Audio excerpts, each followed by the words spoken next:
Hi guys. I just found out my dad died.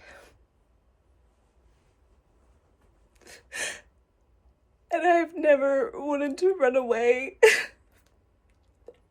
to the jungle and just turn everything off. And just sit there.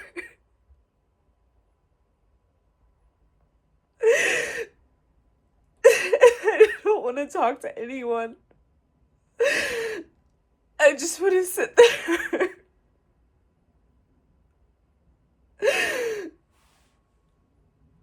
And pray and hold myself in complete stillness and silence. And in the same moment, I feel like I have nobody I want to lean into. It's just me. There's people. Of course, there's people. And I'm here alone. And I like it. Not mad about it. And I was having a friend. Ew. I miss having a friend. It feels good to have a friend, doesn't it? And so grief is an old friend of mine because I grew up with a mom who had a dead mom at 14, killed in a horrific snowmobiling accident. And that happened in the 70s, and my mom was 14 or 13, and she was just a young girl, and one day her mom didn't come home. And nobody talked about it again. Nobody brought it up. And she had a younger brother, and nobody talked about her. So I grew up in that energy of like unprocessed grief.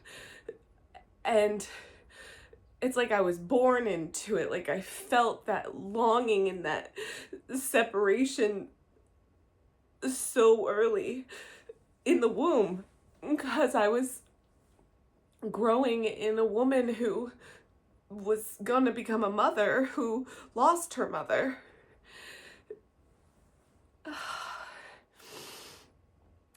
I lived in fear every day that one day my mom wasn't gonna come home. She just wasn't gonna come home one day. Anytime I was home and I didn't know where she was, I was crying at the window like, Mom, come back. And she'd come back and I'd hug her and give her a big hug. And anytime I heard about like an accident on the pike, I was just like, oh no, something happened to my mom. As a young girl. And then I have a grandmother that dies and I never see her again. And then I'm gonna just fast forward to me at 28 getting a phone call that my stepdad passed away as I was getting ready to go to Coachella. From neons and sparkles and glitters and fun things to, oh, I'm going back home to cremate my stepdad, the dad that was essentially who I grew up with from the time I was 3, and raised me in the sense that a dad does. He dies, and I am like grief stricken with the, oh my God, it's happening. Like, I'm losing a parent, and my mom lost a parent much younger than I did, but I know what it did to her and her brother and my grandfather. And I was like, I can't live like that. I work so hard to be fucking sunshine and rainbows. It is like living in your own fucking delusion. It really can feel like that. And everyone's like, what the fuck? Don't you really see what's going on? I'm like, I do. And it sucks. And I don't want to live there. I don't want to be in that much pain every day. I don't want to carry that baggage with me and make it an energy that's in my field that is sticking to other people. So I work to clear the energy. Speaking of, let's light a candle.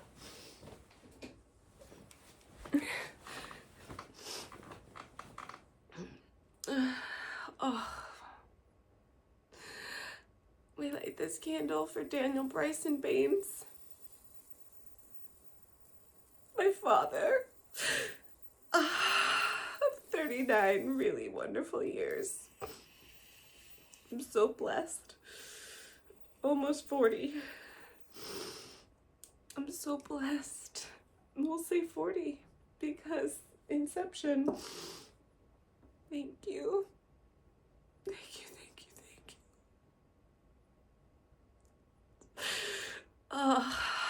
My love for reggae music, my love for world rhythms and kaleidoscopes and turtles and indigenous peoples and Native American chanting and keeping the culture alive of the chants and the prayers and the earth prayers, this being a steward of the earth through the indigenous music.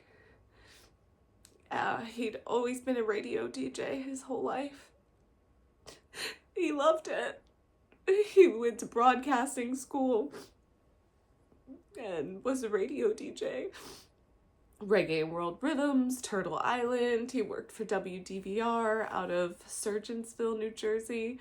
And I used to go on the radio show with him, and I used to get on the mic with him, and I used to be like, and thanks for calling WDVR 88.5, 88.7. And he let me talk on the mic, and I loved that.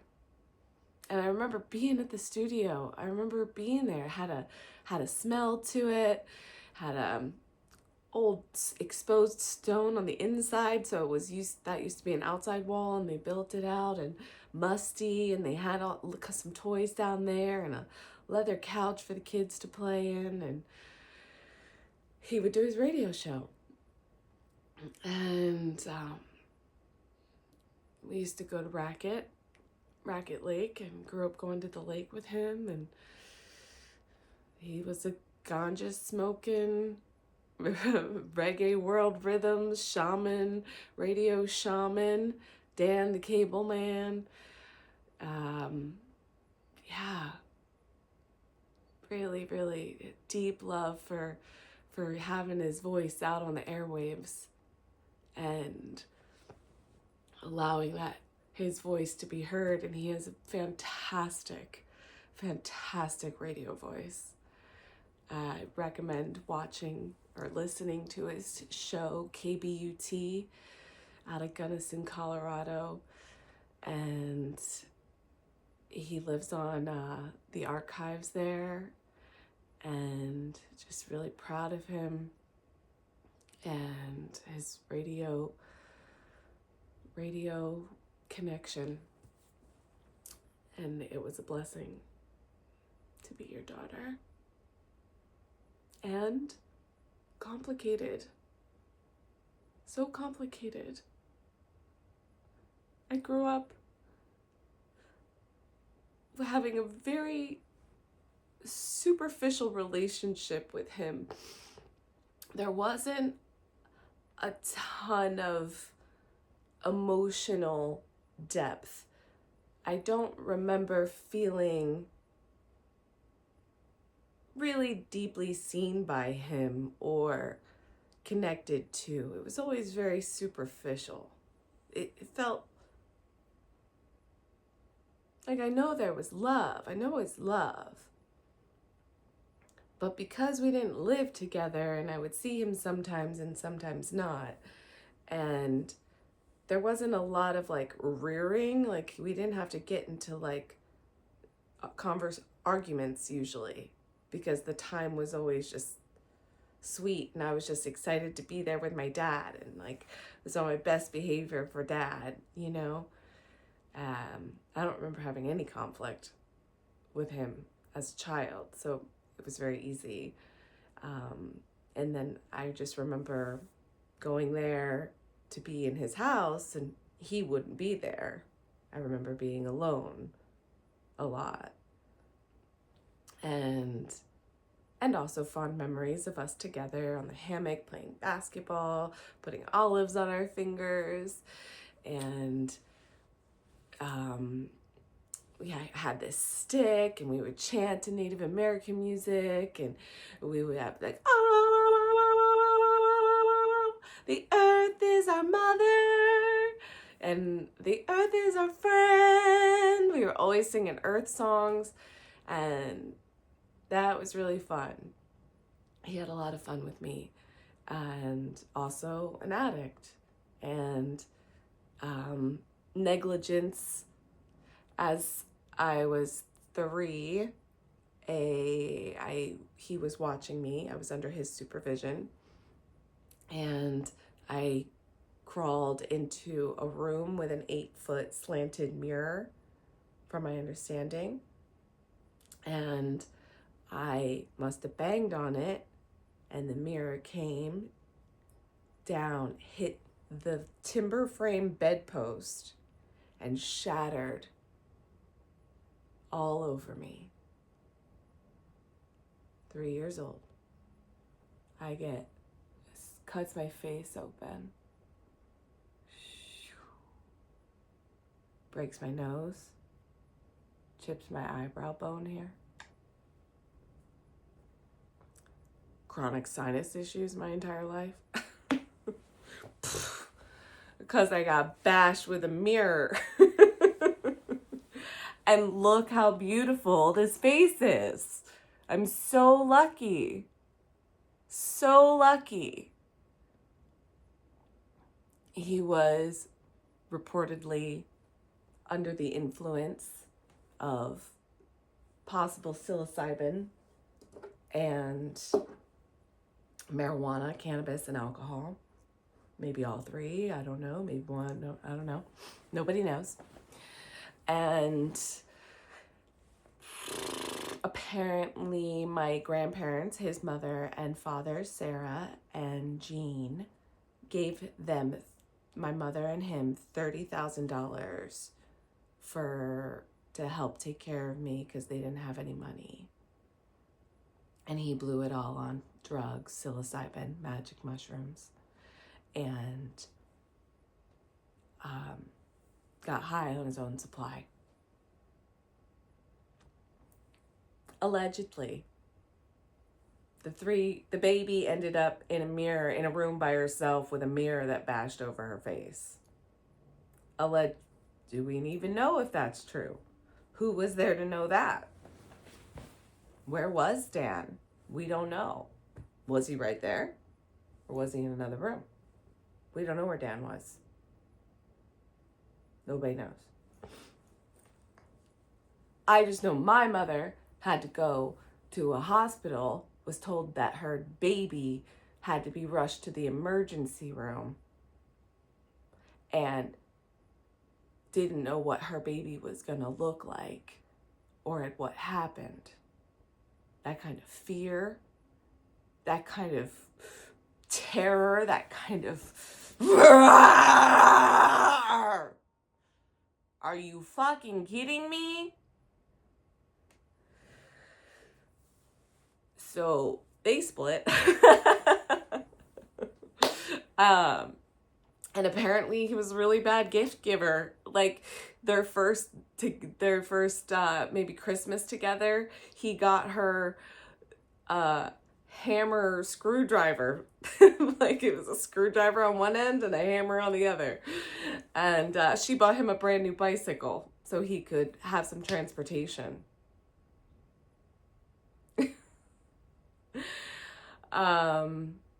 So challenging.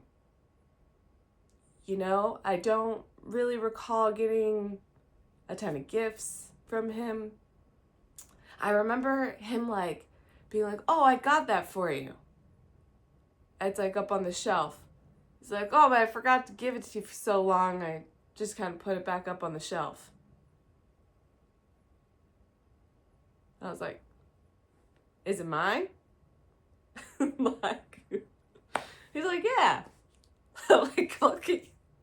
Can I have it from the shelf? Like, I don't know. Dad. You tell me. I don't know how this game works. Gosh, and then I remember him. I remember going to the liquor store with him. I remember being little. I remember going to this place with all these bright colors and pretty purples and gold. There was lots of yellows and gold. And I remember then being like 13 and going to the liquor store and being like, oh, like I went with my mom because we used to buy alcohol for the bar. So she would come, I would be like, I've been here before. And I was like, oh my God, we're in the liquor store. So when I was a baby, I remember going like 5, 6, 7, I don't know, younger, going into the liquor store with my dad.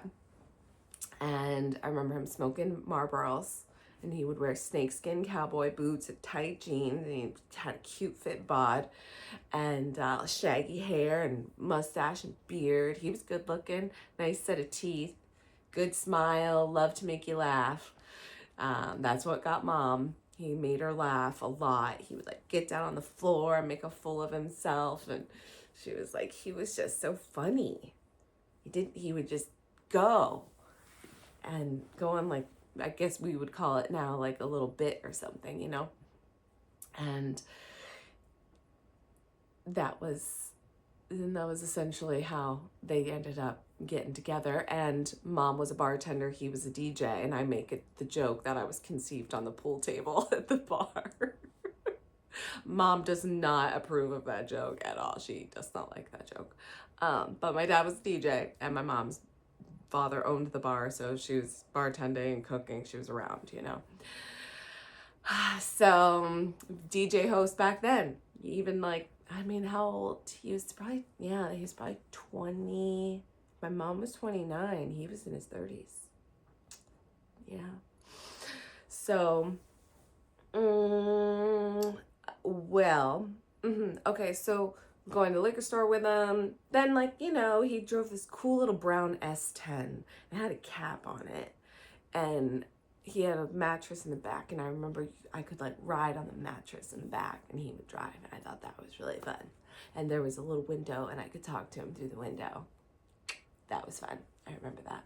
That was enjoyable. And then he got a job as a cable guy. And he got some perks with that. And we would go to Six Flags, and I could bring a friend, and we would go to Six Flags, and that was intimate time, you know. And then he got married, and I was 10, and had my little sister. And I was so excited to be a big sister to a baby. I'm 10. So I'm like, a baby? Wow.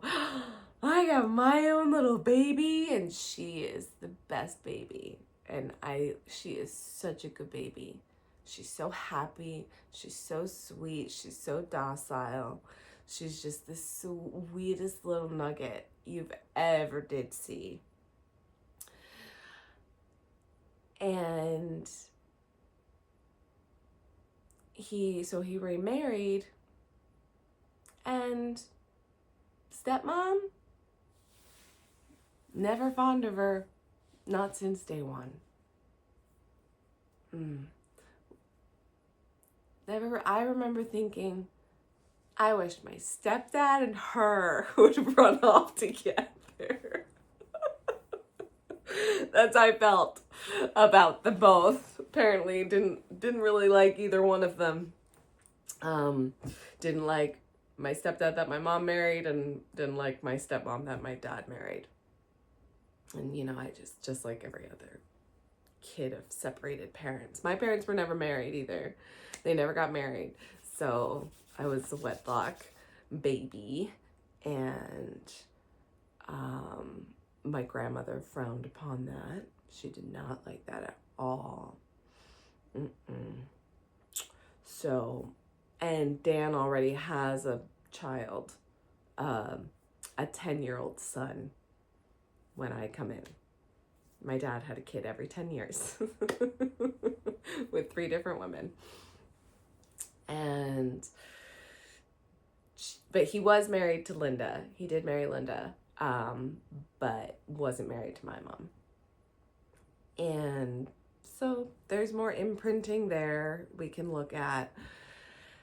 Gosh. And then I kind of become the babysitter. And I remember I'd go up to the house and my dad would be napping or doing yard work or something. And like, I was hanging with my sisters, because now I have a stepsister, and Carmen, but I don't see my dad. Love those sisters. They're the best. But no relationship being developed with my father. We would go to the lake, and that was fun because there would be some boat connection. He would let me steer the boat. There was the going to the general store and shopping and getting things, and he always wanted to do things. He was all about activities. He would take us to do things. My stepmom wasn't really into doing activities, so she would stay back at the cabin a lot, which of course I loved. And because I was like, I get my dad with my sisters, so it was fun. That was very fun. And we would get ice cream, and we would go to festivals. He loved taking us to like the Tohican Festival, the arts festivals, craft festivals, indigenous, we called it Native American peoples and tribal things. And he had this whole rack of percussions. He had like the beads, the maracas, the spoons. He had these 4 clay owls, and they were like a flute. And you could, and then he had tambourines, and there was lots of music playing.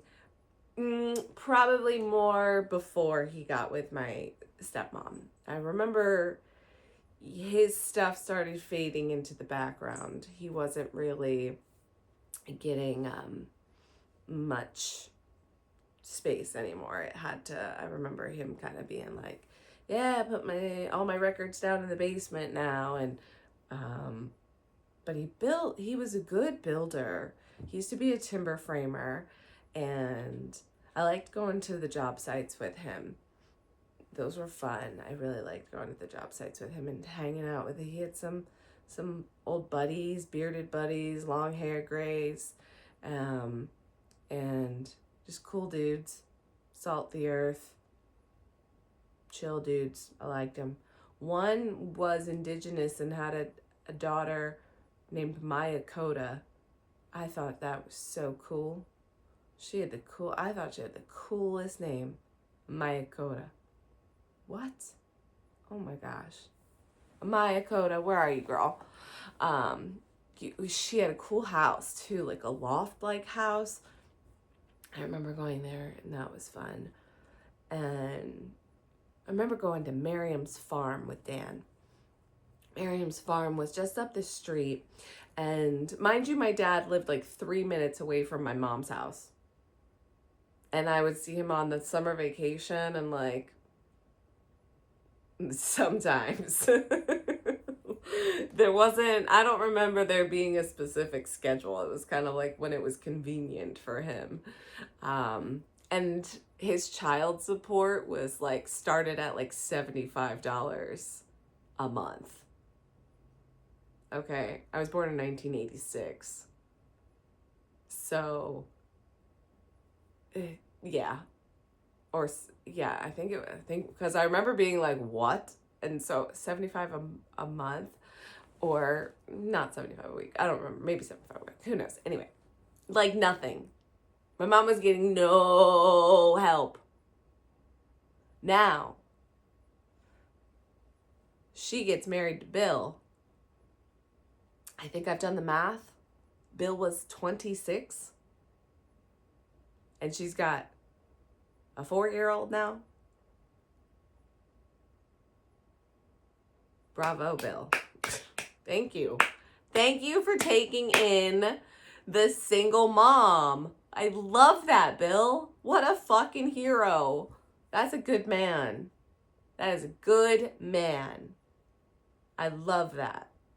William Patrick Hayes. My dad.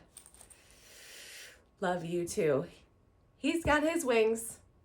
2014, when I was getting ready to go to Coachella. So, I'm this adult, and I'm like, grief stricken. It's fucking happening. So I started my deep dive into like the work, Kyron Beatty, what was her name?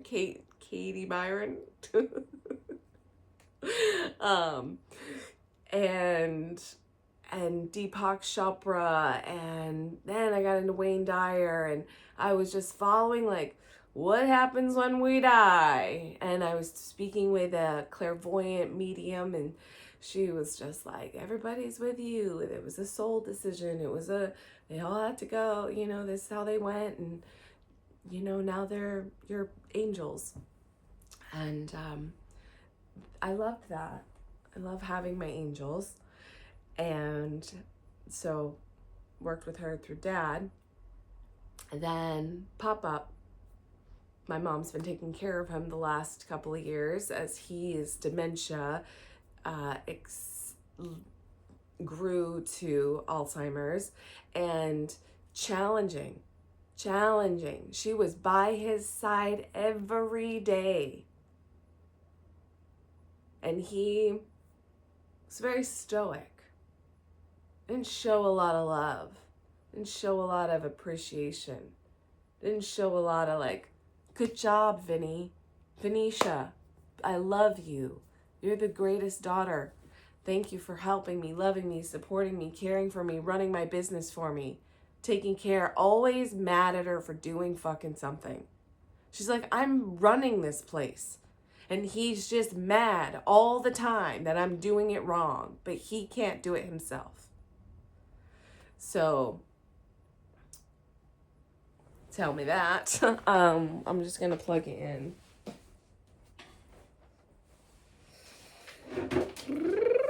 I was going to save it and I didn't get to save it. Sorry. Bummer. Okay. Oh, and I'm going to get some more over here. Okay, so not a lot of love and affection from Dad.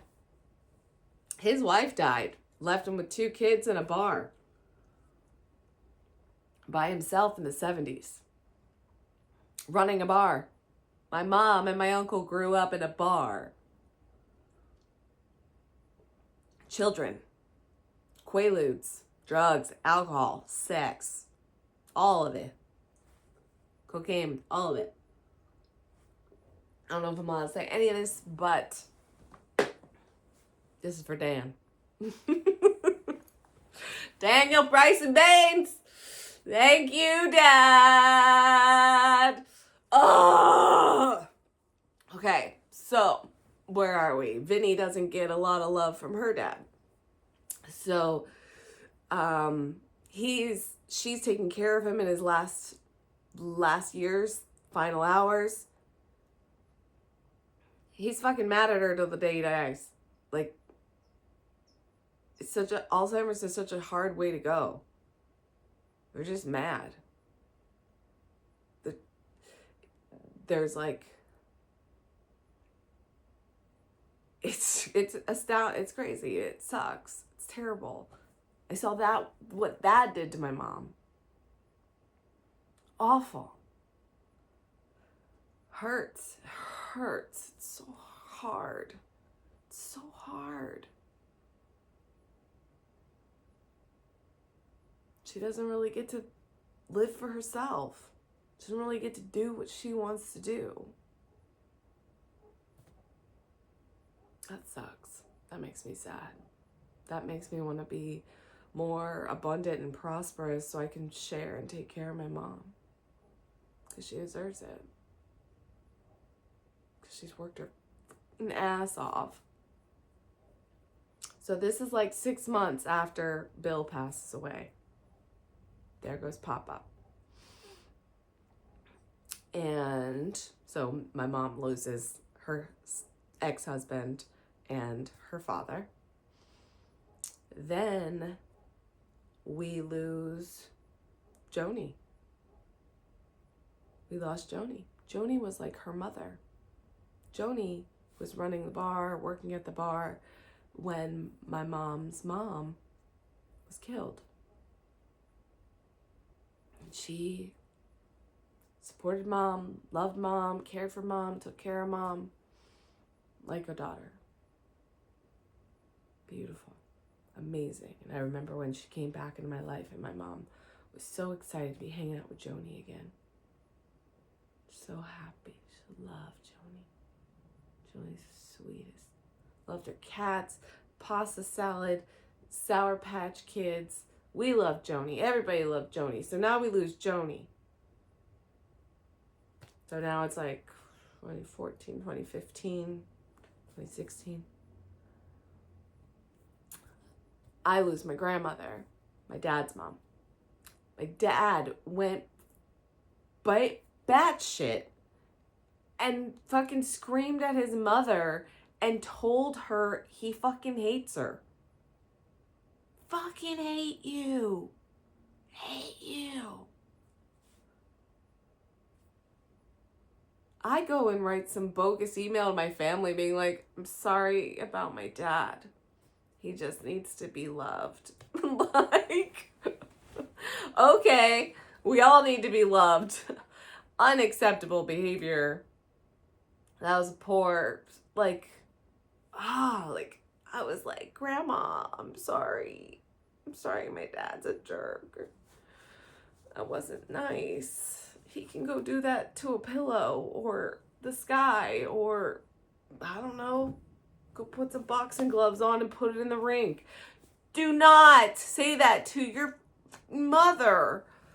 Do it in some meditation. And that was the interesting thing about Dan.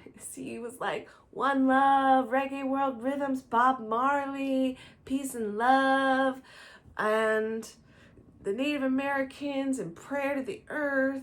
But he was so mad. He never like got a shamanic experience and moved the energy and never really did the work. Never wasn't integrated. It's like he wanted to believe in one love, one heart. Let's get together and feel alright.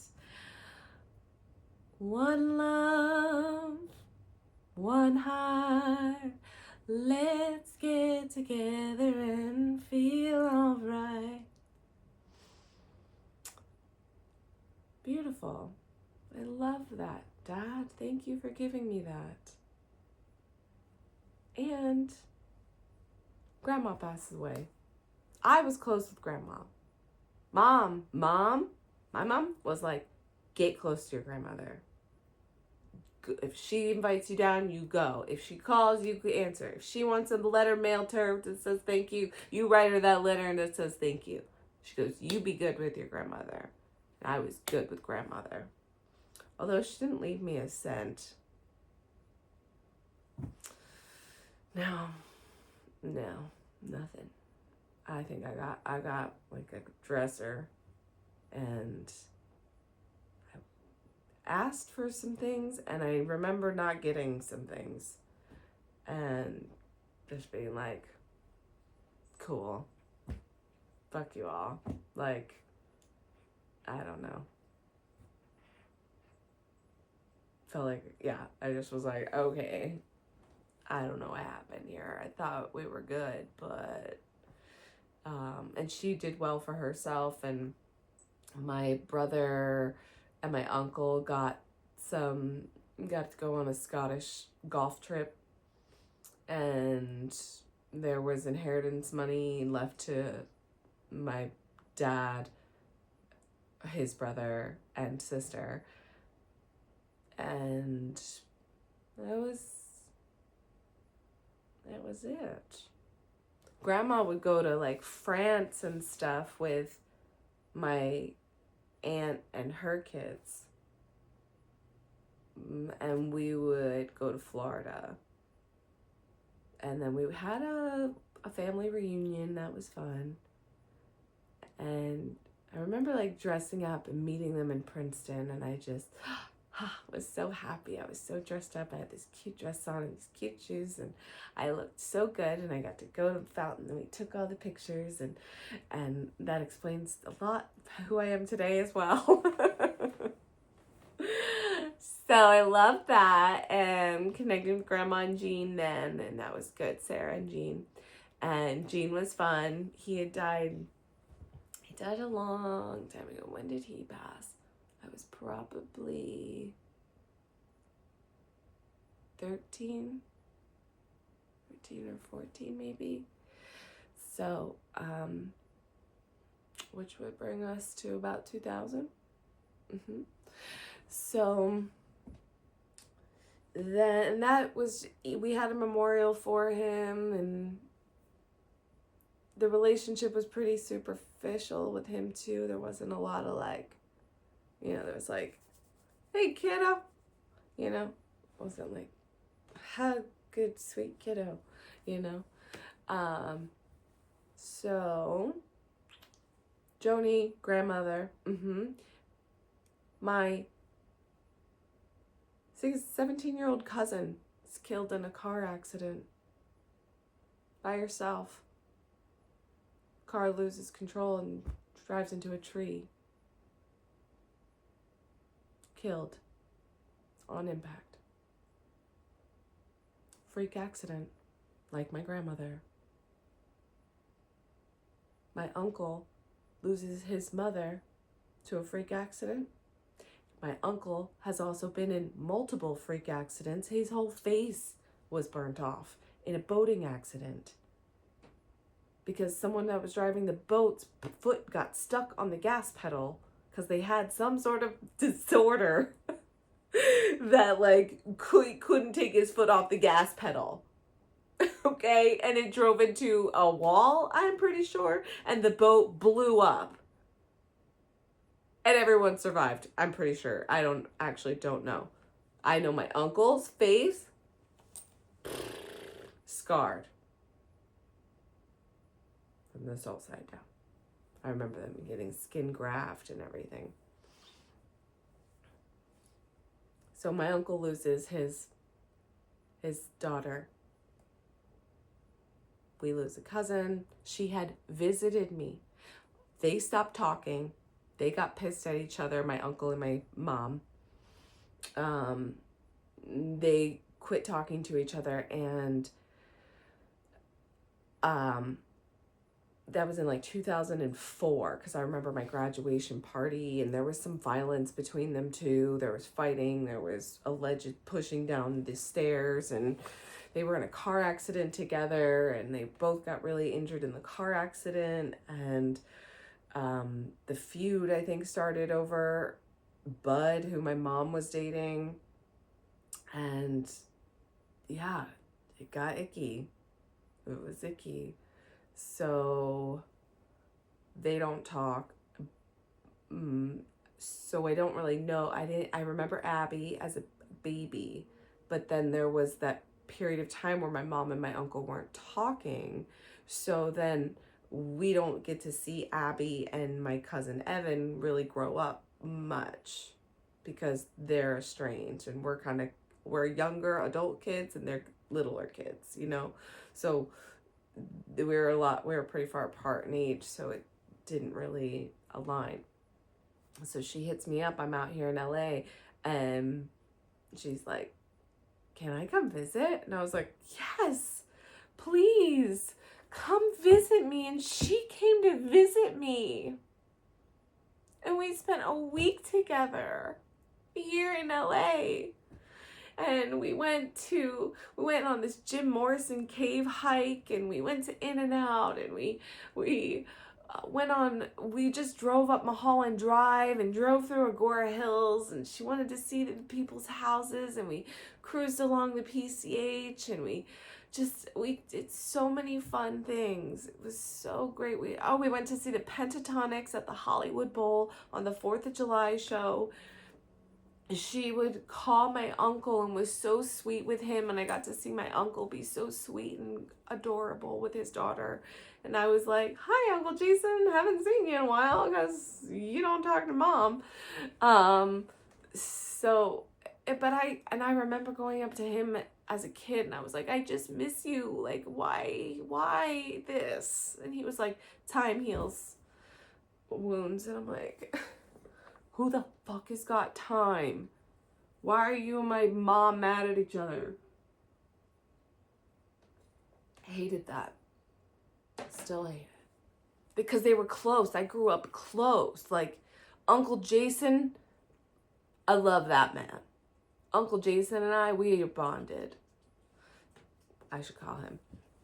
I love him. And so that hurt. So he was like a good masculine in my life, and Pop-Up I was a little removed from too. Pop-Up was a little stoic. So there wasn't a lot I remember being like, Mom, it's hard to be with Pop-Up. And she was like, I know, but do your best. He would like fall asleep while he was driving, and he literally falling asleep while he was driving. I remember he would like just take naps in freaking places. And I was in the back seat watching, looking at him, just being like, are you good, Pop? Yep. Yeah, I'm good. I'm good. I'm good. He would forget. He was supposed to pick me up from school a few times. Forgot. Hung out. School a long time. Waiting for him. Waiting for him to come. Then guess who came? Mom. Sometimes Pop. Pop would come eventually. Sometimes he just took the scenic route, maybe. So then we all have to go home. We know my cousin's passed away, and I spoke at her funeral.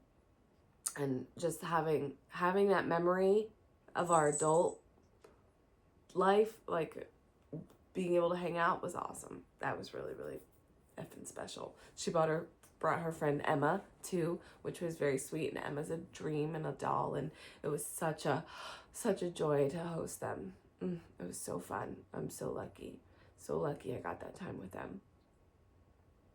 So then somebody else dies. Abby dies. Then it was 5.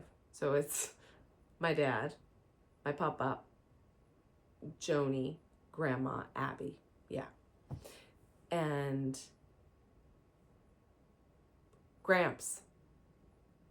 then our grandfather in Canada dies.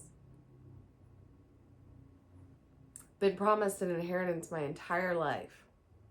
Since the day I was 4, 3.5, 4, when I showed up at their house on Christmas and was like, hey, your 26-year-old son just married a woman with a daughter, and I am it.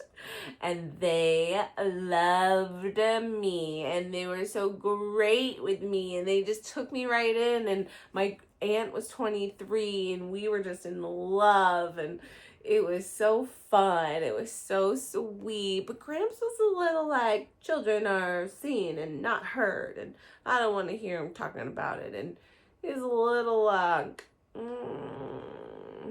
misogynistic, a little old school banker, cocktail drinker, cigar smoker, martinis, lots of Bombay Sapphire going around, lots of ice hockey on the screen. So that's that relationship. And he has now passed away since 2020, and no inheritance to be seen. Nothing. Nope. So, it says a lot about my relationship with the masculine. And a lot about my experience with grief. And it is an out-of-body experience in the way of like, you're in the eye of the hurricane and like shit's spinning around you. And you don't really know what you should do first. And I was feeling that energy. And I was eating uncontrollably. Like, I was just wanting to snack. I snack on, like, I was eating kolabre and hummus with salt on it. I wanted a lot of salt, a lot of magnesium, a lot of salt, right? And chocolate. Then I wanted chocolate, but I have deep cacao chocolate from